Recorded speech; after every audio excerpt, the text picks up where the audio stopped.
বাড়িতে তো শীত পড়তে না পড়তেই পিঠে হচ্ছে, পায়েসও হয়ে গেছে, কিন্তু রোজ কি আর একই পিঠে ভালো লাগে? ওই জন্য আমার বাড়ির লোকের আবদার হয়েছে পুলি পিঠে খাবে। মেয়ের আবদার দুধ পুলি খাবে, বরের আবদার সেদ্ধ পুলি খাবে। ছোট থেকে যে যেভাবে খেয়ে বড় হয় তার কিন্তু সেই জিনিসটার প্রতি একটা আলাদা ভালোবাসা থাকে, যতই ভালো খাবার খাক না কেন।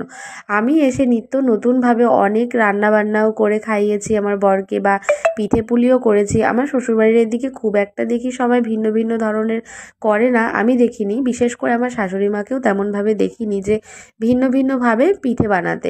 তবে যাই হোক, যে যেরকমভাবে পারে সে সেরকমটাভাবেই করে।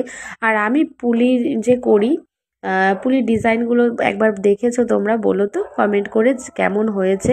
আমি তো এইভাবেই পুলির শেপটা দিই। আর পুলির যে পুরটা ভেতরে দিই তার আগে যে একটা রুটি মতন বানিয়ে নিই, সেটা একদম পাতলা করে নিয়ে ভেতরে পুর দিয়ে তারপরে আমি ডিজাইন করে দিই। আর তাতে কি হয়, সেদ্ধ করলেও খেতে খুব নরম হয়, আর দুধে দিলেও খেতে খুব নরম হয়। এটা বেশ কয়েকদিন আগে বানিয়েছিলাম, ভিডিওটা গ্যালারিতে ছিল, ওই জন্য ভাবলাম আমার বন্ধুদের সাথে একটু শেয়ার করে দিই। তোমাদের কেমন লাগলো ভিডিওটা?